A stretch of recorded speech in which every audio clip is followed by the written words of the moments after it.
আজকে প্রার্থনা শুরু করছি।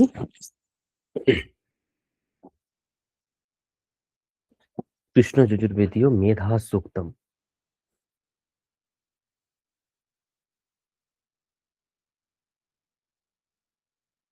ওম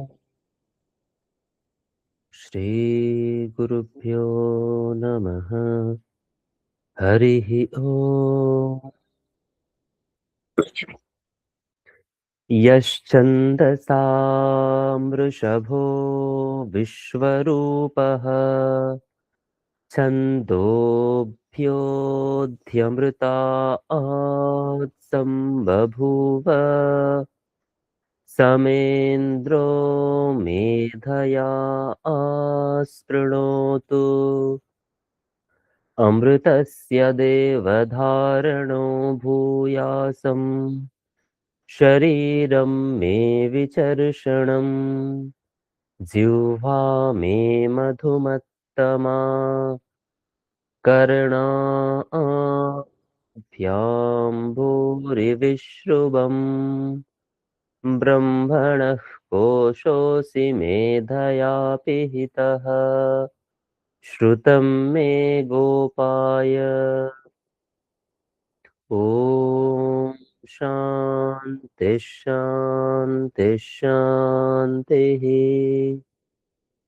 ॐ मेधा देवी जुषमाणा न आगात् विश्वाची भद्रा सुमनस्यमाना त्वया जुष्टानुदमाना दुरुक्तान् बृहद्वदेम विदथे सुवीराः त्वया जुष्टऋषिर्भवति देवि त्वया ब्रह्मा गतश्रीरुतत्वया त्वया जुष्टश्चित्रं विन्दते वसुसानो जुषस्वद्रविणो न मेधे मेधां म इन्द्रो ददातु मेधां देवी सरस्वती मेधां मे अश्विना बुभावा धत्तां पुष्करस्रजा अप्सरासु च या मेधा गन्धर्वेषु च यन्मनः दैवी ऐं मेधा सरस्वती सा मा मेधा सुरविर्जुषतार्गस्वाहा आमा मेधा सुरभिर्विश्वरूपा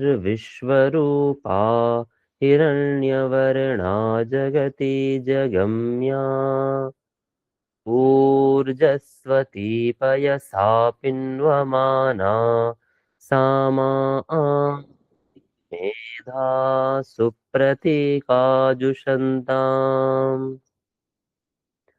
ॐ हंसाय विद्महे परमहंसाय धीमहि तन्नो हंसः प्रचोदयात्। ॐ शान्तिः शान्तिः शान्तिः।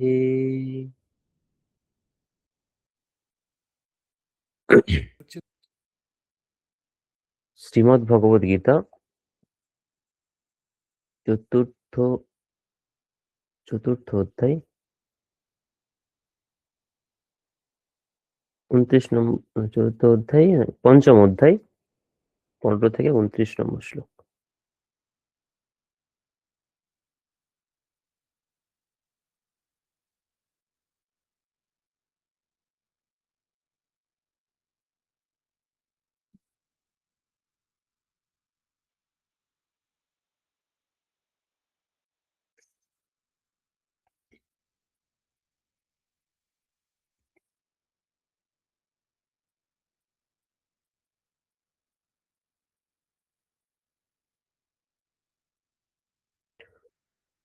वसुदेवसुतं देवं कंसचाणूरमर्दनम् देवकी परमानन्दम् कृष्णं वन्दे जगद्गुरुम्। अथ पञ्चमोऽध्यायः।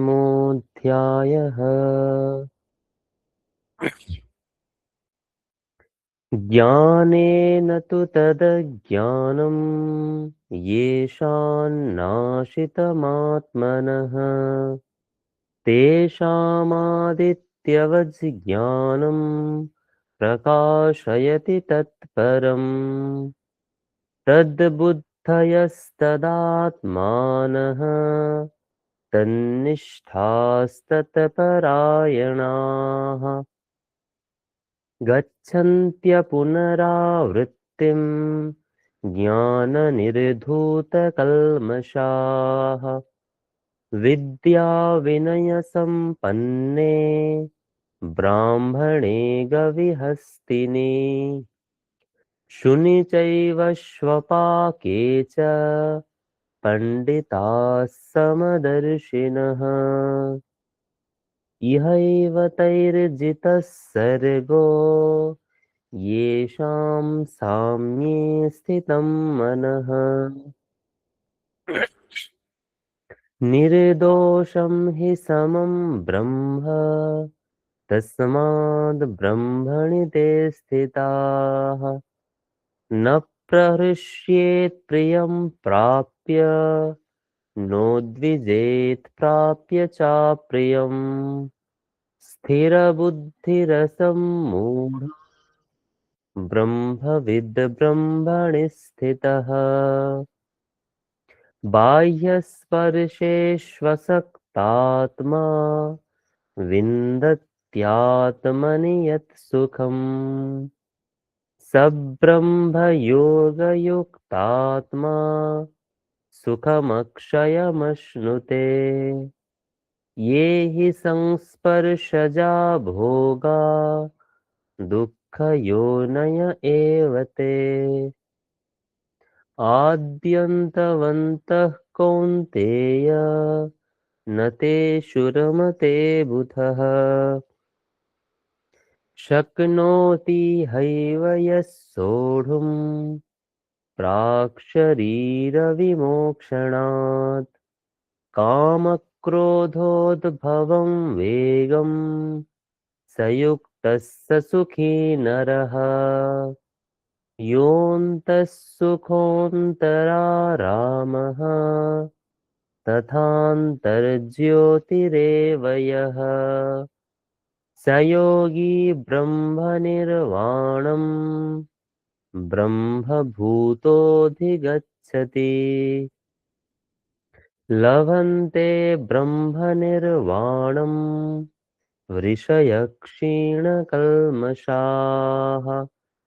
छिन्नद्वैधायतात्मानः सर्वभूतहिते रताः कामक्रोधवियुक्तानां यतीनां यतचेतसाम् अभितो ब्रह्मनिर्वाणं वर्तते विदितात्मनाम् स्पर्शान् कृत्वा बहिर्बाह्यान् चक्षुश्चैवान्तरे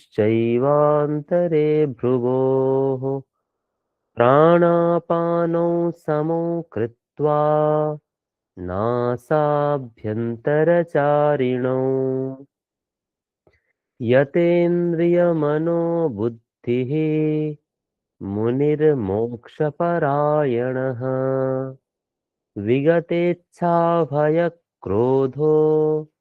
यः सदा मुक्त एव सः भोक्तारं यज्ञतपसां सर्वलोकमहेश्वरम् सुहृदं सर्वभूतानां ज्ञात्वा मां शान्तिमृच्छति ॐ तत्सदिति श्रीमद्भगवद्गीतासु उपनिषत्सु ब्रह्मविद्यायां योगशास्त्रे श्रीकृष्णार्जुनसंवादे संन्यासयोगो नाम पञ्चमोऽध्यायः।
আজকের মনন গীতা চতুর্থ অধ্যায়ের 29 নম্বর শ্লোক। আমি শ্লোকটি পাঠ করছি। अपाने जुह्वति प्राणम् प्राणे पानं तथा परे प्राणापानगतिरुद्ध्वा प्राणायामपरायणाः। আরেকবার পাঠ করছি।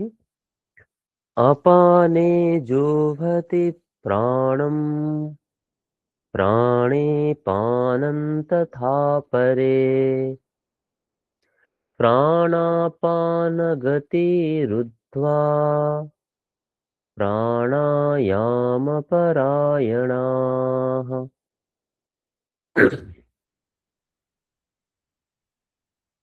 শ্লোকটির সামান্য অর্থ, अपाने जुह्वति प्राणम प्राणे पानं तथा परे प्राणापानगतिरुद्ध्वा प्राणायाम परायणाः। যারা প্রাণায়াম করেন তাদের কথা এখানে বলা হচ্ছে।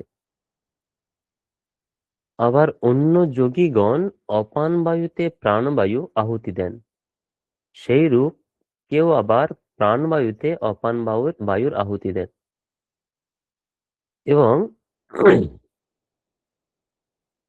প্রাণ অপান দুটোর গতি রুদ্ধ করেন। তিনটে কথা এখানে বলা হয়েছে, একটু বিস্তারিতভাবে বলছি। আমাদের প্রসঙ্গ চলছিল, যদি আমরা একটু পূর্বের কথা স্মরণ করি, ব্রহ্মার্পণম ব্রহ্মহবিঃ ব্রহ্মাগ্নৌ ব্রহ্মণাহুতম ব্রহ্মৈব তেন গন্তব্যম ব্রহ্ম কর্ম সমাধিনা বলে একটি মন্ত্র হয়েছিল, 24 নম্বর মন্ত্র। সমস্ত কিছুই ব্রহ্ম এবং আমরা যা কাজ করি সেইগুলো প্রত্যেকটি একটি যজ্ঞের মতো, এইটি সেই শ্লোকে বলা হয়েছিল। এবং তারপর থেকে যে শ্লোকগুলি পরপর ক্রমত এসেছে সেইগুলো যজ্ঞের প্রসঙ্গে, অর্থাৎ কিভাবে যারা সাধনা করেন বা সাধারণ কর্ম করেন প্রত্যেকটি কাজ কিভাবে যজ্ঞের মতো হয় সেই নিয়ে ভগবান এখানে বলছিলেন। যেমন দৈবে যজ্ঞের কথা বলেছেন, দেবতাদের উদ্দেশ্যে যজ্ঞের কথা বলেছেন। তারপর ইন্দ্রিয়গুলো আহুতি দেওয়া, তা সেই রূপ যজ্ঞের কথা বলছেন। এগুলো আসলে যজ্ঞ নয়, এগুলো মানসিক যজ্ঞ। আপনি সমস্ত কিছুকে যজ্ঞের মতো ভাবতে পারেন। যেমন ইন্দ্রিয় সংযম করা, সেটিও একটি যজ্ঞ। সেটি তো প্রকৃতপক্ষে যজ্ঞ মানে আমরা দেবতার উদ্দেশ্যে দ্রব্য ত্যাগ করি, এটাকে দৈব যজ্ঞ বলা হয়। কিন্তু এখানে যজ্ঞের ধারণাটা একটু আরো ব্যাপকভাবে বলা হয়েছে, যে সমস্ত কিছুই যেন যজ্ঞের মতো। সেই প্রসঙ্গে এই শ্লোকটিকে বুঝতে হবে। এখানে আসলে এই শ্লোকটিতে যে সাধারণ বিষয়টি বলা হচ্ছে সেটি হচ্ছে প্রাণায়ামের কথা বলা হচ্ছে। যে একদল যোগী তারা প্রাণায়াম করেন। এবার প্রাণায়াম মানে হচ্ছে তার প্রধান তিনটি বিষয় আছে। একটি হচ্ছে পূরক, একটি রেচক এবং একটি কুম্ভক। পূরক মানে হচ্ছে শ্বাসবায়ু নাক দিয়ে নেওয়া, অর্থাৎ পূর্ণ করা, অর্থাৎ শ্বাসবায়ু গ্রহণ করা, এটাকে বলা হয় পূরক। আর রেচক মানে হচ্ছে শ্বাসবায়ুকে ভেতর থেকে সমস্ত কিছু ছেড়ে দেওয়া, বাইরে পাঠিয়ে দেওয়া। এটা হচ্ছে রেচক, অর্থাৎ রেচন করা, ত্যাগ করা বায়ুকে। আর একটি হচ্ছে কুম্ভক। কুম্ভক মানে হচ্ছে মানে গ্রহণ করাও নয় এবং ত্যাগ করাও নয়। মানে ধরুন আপনি গ্রহণ করলেন, শ্বাসবায়ু গ্রহণ করে সেটাকে ধরে রাখা, অথবা আপনি ত্যাগ করে দিলেন তারপর সেটাকে ধরে রাখা, অর্থাৎ প্রাণ এবং অপান অর্থাৎ গতিকে রুদ্ধ করা, শ্বাসবায়ুর গতিকে স্টপ করে দেওয়া, এটা হচ্ছে কুম্ভক। এখানে আসলে বলছেন কিছু যোগী এই প্রাণায়াম করেন, প্রাণায়ামের মাধ্যমে তারা প্রাণ অপান বায়ুর গতিকে কন্ট্রোল করেন, নিয়মিত করেন, সংযত করেন। অপানে জুহতি প্রাণম, আমাদের পঞ্চ প্রাণ আছে, পাঁচটা বায়ু আছে বলা হয়, প্রাণ অপান ব্যান উদান সমান, প্রাণ অপান ব্যান উদান সমান। এইগুলোর বিভিন্ন জন বিভিন্ন রকম ব্যাখ্যা করেন। সাধারণভাবে এরকম হয়, প্রাণবায়ু মানে আমরা যে শ্বাস বায়ু নিচ্ছি এটা প্রাণবায়ু, অর্থাৎ প্রাণকে ধরে রেখেছে, সেই জন্য এটা প্রাণবায়ু, নিঃশ্বাস প্রশ্বাস যেটা নিচ্ছে এটা। অপান বায়ু হচ্ছে যেটা তার স্বভাব হচ্ছে নিচে যাওয়া, অর্থাৎ আমরা যখন খাবার খাই আমাদের বাতকম্ব হয়, সেই বায়ুটা হচ্ছে অপান বায়ু, অর্থাৎ নিচের দিকে যাওয়ার যেটা স্বভাব। আর আছে ব্যান, ব্যান বায়ু হচ্ছে আহ প্রাণ অপান ব্যান উদান সমান।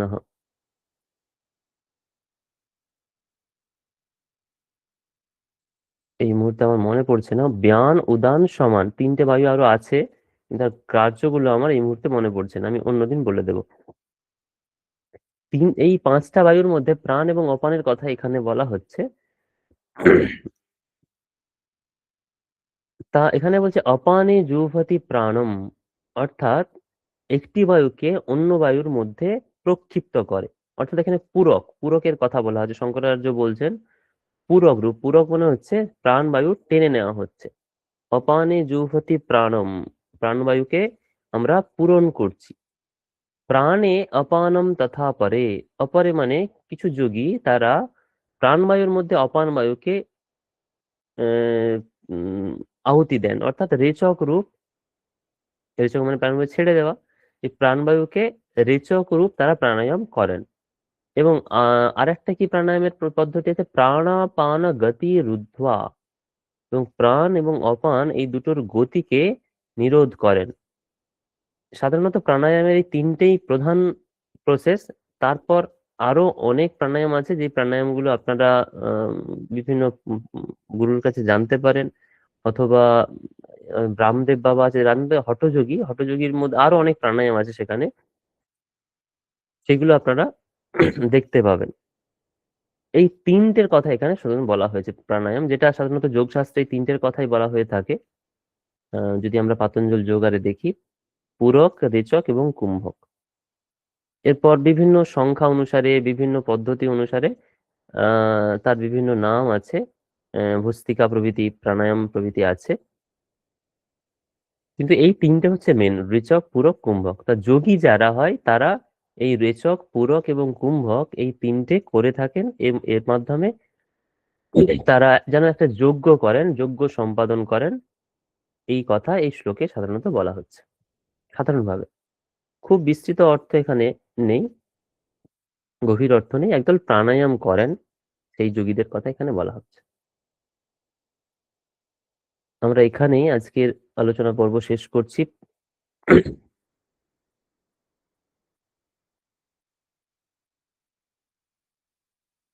সকলে ভালো থাকবেন। সকলে, অনেকদিন আমাদের প্রার্থনা হয়নি আমার এবং বিবেক স্যারের দুজনের অসুবিধার কারণে। আশা করি এরপর আমি কিছুদিন কন্টিনিউ করতে পারবো। আপনারা যে যার প্রাত্যহিক কর্ম, শরীরচর্চা, জপ ধ্যান প্রভৃতি দিয়ে দিনটি শুরু করুন। সকলকে ধন্যবাদ। এখানে আমরা আজকের ক্লাস শেষ করছি।